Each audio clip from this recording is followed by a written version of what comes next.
He called it destiny. The spirit called it depth, and she was the receipt. Dami thought God had finally smiled on him.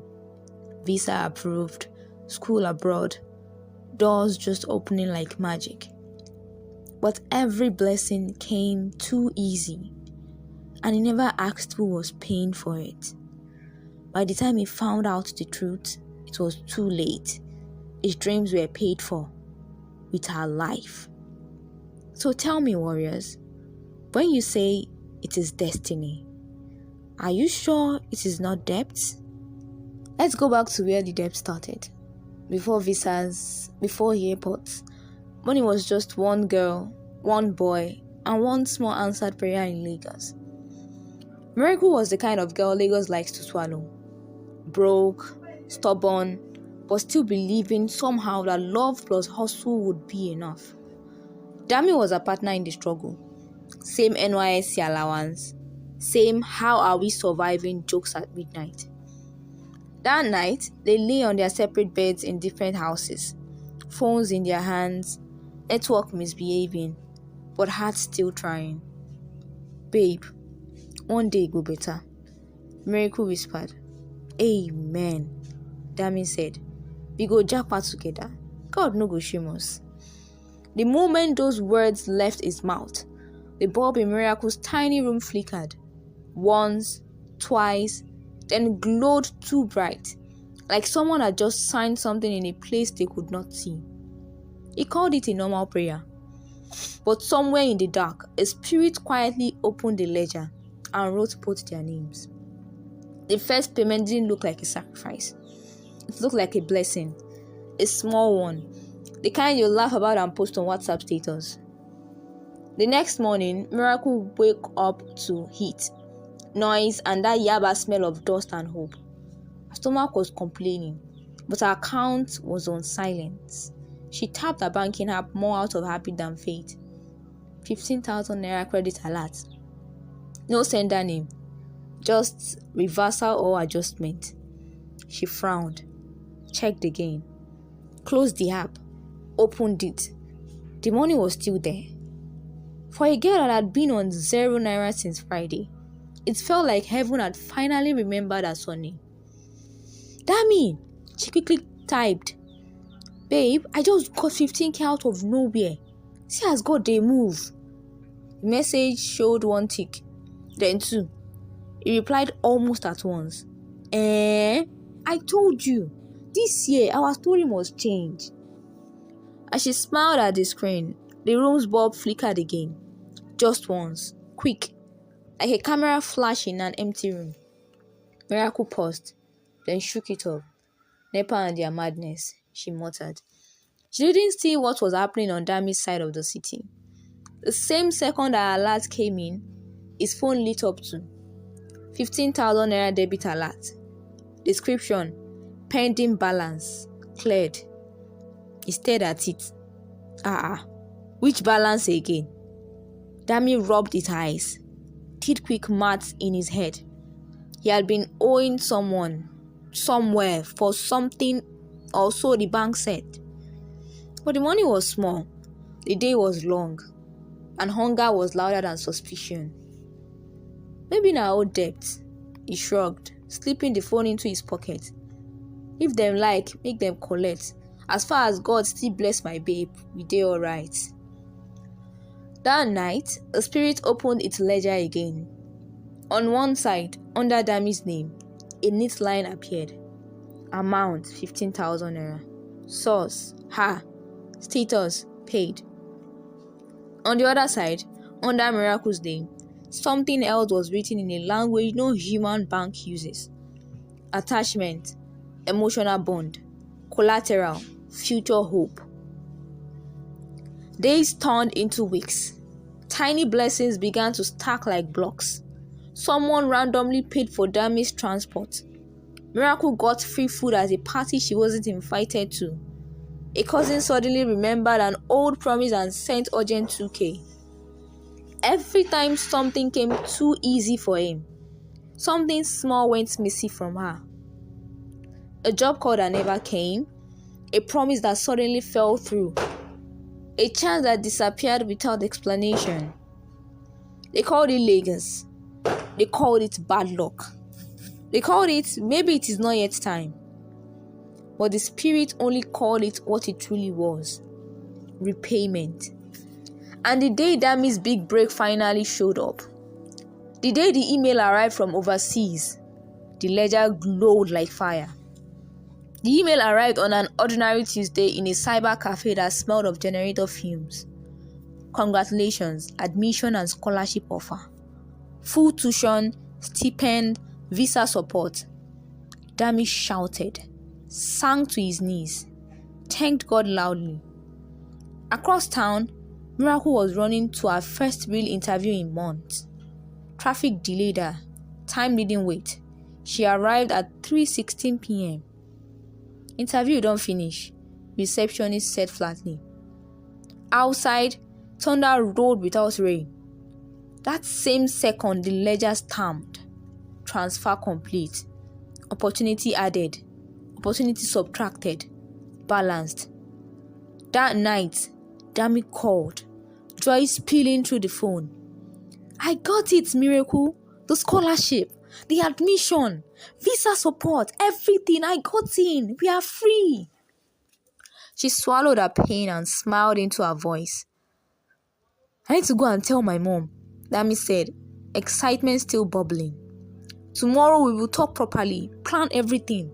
Visa runs, travel dates, all of it. Babe, this is our miracle. I'm happy for you. God finally remembered you. The call ended. Our room felt smaller. The bulb glowed weak amber. Miracle lay back slowly, phone still in her hand, eyes open in the half dark. Her chest ached with a question she couldn't name. Somewhere beyond ceilings and clouds, a page turned in an unseen book. On that page, beside her name, fresh lines burned quietly. Emotional payment, withheld truth, interest increased. And whatever was watching her was not finished. Distance arrived before the plane. Dami was still present, but already elsewhere. His laughter delayed, his hugs shortened. The night before his departure, she cooked. Not because he asked. Rice, stew, boiled eggs. At Muritala Mohammed Airport, the departures hall buzzed like a hive. Trolleys squeaking, babies crying, announcements fighting with generator hum. Dami stood near the glass doors of international departures, passport in hand, backpack on one shoulder. His ticket said economy, but his heart read escape. This was it. Village to visa, dust to snow. Dami! He turned and saw her weaving through the crowd, clutching a small nylon bag. Miracle. Yellow top, simple jeans, tired slippers. But somehow she looked like a sunrise in human form. You made it, he grinned, pulling her into a hug that swallowed 3 years of struggle. You think I will let you run away without seeing my fine face? She joked, though her smile didn't reach her eyes. They found a corner by a pillar, just one out of the main traffic. Planes rumbled outside like distant thunder. On the wall above them, an old TV showed news with the sound off. Images of floods, politicians, red numbers. So this is it, Miracle said quietly, watching people disappear through security, one by one. Next time I see you, you'll be speaking through your nose and forming bruv. Dami laughed. I beg, I'll still be your Yaba boy, just with a winter jacket. He started listing all the things he would do. Send money, rent a better place for her mom, apply for her own visa. His words stacked like bricks, building a house of tomorrow where everything finally made sense. Miracle nodded at all the right places, but her gaze kept drifting to the big glass windows, to the runway, to the way the clouds seemed a little too dark for a dry season afternoon. Here, she said suddenly, rummaging in her nylon bag. She pulled out a thin, faded red thread bracelet with 3 tiny cowrie shells threaded through. The shells were old. Their surfaces crashed like something had been biting them for years. "I wanted to give you something," she murmured. "For protection. My grandma used to say cowries carry eyes. They see what we can't." Dami smiled. "Since when did my babe turn dibia?" "Just wear it," she insisted softly. "Please." As he tied the bracelet around his wrist, the airport lights flickered. Once, twice. A few people looked up, then went back to their phones. Just NEPA being NEPA, even inside the International Standard Building. But in the reflection of the glass beside them, something was wrong. For a heartbeat, Dami's reflection stood, alone. No miracle beside him. And a tall, dark blur with 2 long fingers resting on his shoulder. Miracle blinked and looked away, missing it. By the time my eyes returned, the reflection was normal again. Just 2 tired lovers at an airport, pretending it was only see you later, or maybe never again. "Did you feel that?" she whispered. "Feel what?" "That's cold." She rubbed her arms. The hall was warm, crowded, noisy, but around them for a second, the air had thinned like someone had opened an invisible door. Dami shrugged it off. "It's just AC, Jare. Overseas has already started blowing breeze from us from here." He tried to joke, but the new bracelet felt heavier than it looked, like he had just worn a promise he didn't understand. The boarding call echoed. As he walked away, the bracelet warmed, claimed. He cupped her face. "Listen, I meant what I said. This is our open door. I will walk. I will save. I will send for you. One day you will walk through a gate like this with your own passport and visa, and we will laugh about today. Promise me one thing," she said softly. "If something feels too good, too fast, Haxel paid." He laughed it off. Above the airport roof, the ledger closed. Departure approved. Remain required. The account was still open, and the spirit was not done calculating. At security, they asked for his laptop. The screen woke to a photo he didn't remember taking. His own face sleeping. On the empty half of the bed, a human-shaped shadow lying on its side, watching him. The image glitched, then became his normal wallpaper. "Move, please," the officer said. All the way to the gate, he felt it. A step beside his, not behind, not ahead, matching him perfectly. On the plane, things went wrong quietly. His seat changed. Reflection smiled when it didn't. Food arranged itself like an accusation. His phone buzzed in airplane mode. 15,000 naira, 28,000 naira, 55,000 naira. A voice whispered, "Paid in full." When they landed, something peeled off his shadow and stayed behind, or followed. The cold hit him first, not the weather. Though that was bad enough, it was the other cold. The one that moved with intention. The one that entered rooms before he did. Photos appeared on his phone while he slept, deleted themselves by morning. The morning started misbehaving in his second month. His scholarship funds dropped as promised. Stipend for rent, food, books, enough to survive if he was careful. Then one random afternoon, he opened his banking app and froze. Balance 3,333,333 naira. It was refreshed. Same thing. He scrolled through transactions, no deposits, no explanation, just extra.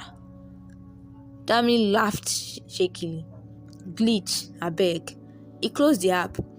That night, as he washed plates in the tiny shared kitchen, his reflection in the greasy window smiled before he did. Blessings. The reflection mouthed silently. His real lips didn't move. The first payments came the day he tried to send miracle money. Transfer blocked. Outstanding balance. First collateral due. Your dreams were not free. Choose. A memory, your future. Not a choice. A warning. He squeezed his eyes shut. I didn't agree to this. I didn't. You came. You used what was offered. You took with both hands. Payment is obedience. His thumb trembled over the screen. Neither A nor B turned blue. Neither would select. It wasn't really a choice. It was a warning. The app crashed. When it reopened, his attempt to send money had vanished. No record, no proof. Miracle's chat sank lower in his inbox as new group messages rolled in. Coursework, deadlines, job adverts, life moving on. Her name dimmed, as if the phone itself was forgetting her on his behalf. From then on, each blessing arrived with a bite. He found a part-time job without applying. The cafe manager insisted she remembered interviewing him last week. He had never stepped inside before. Extra shift appeared on the rota with his name, boosting his pay. But every time he earned, he lost something small. The first month, he woke up unable to remember the name of his favorite childhood street, the place he used to play football. He could see it, hear it, smell the dust, but the name was gone, like someone had erased it from inside his core with a wet rag. The second month, he forgot the exact sound of his mother's laughter. He remembered her face, her hands, the shape of her mouth when she was amused. But the sound? Empty. Mute. Each missing thing left a hollow space. Something else moved into those spaces. Whispers. Numbers. 200,000 naira. 450,000 naira. 1 million naira. Debts he never agreed to. In a computer lab, a folder appeared. Debt ledger. His life listed as transactions. At the bottom, a hope, pledged without consent. Value, priceless. Interest, payable in full. Screens flickered. His face stared back. Behind it stood the teen that had followed him, hands on his shoulders, gold dripping upward. Payday. Final offer.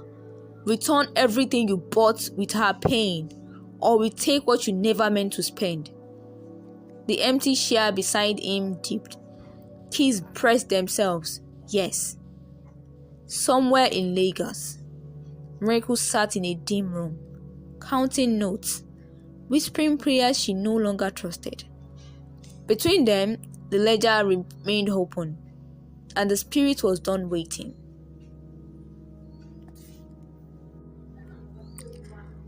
This story teaches us that love is not alone. Do not finance your future with someone else's pain and call it blessing. Every shortcut has a debtor. Dami's opportunities weren't free. They were funded by hidden sacrifices, Miracle's hope, his own compromises. The story warns: when wealth, favor, or open doors feel too easy, ask, who is paying for this? If this story touched you, share it with someone who needs to hear this lesson. What would you have done in Dami's situation? Comment below. New Folktale drops every Friday. Subscribe so you never miss a lesson. And the next one in.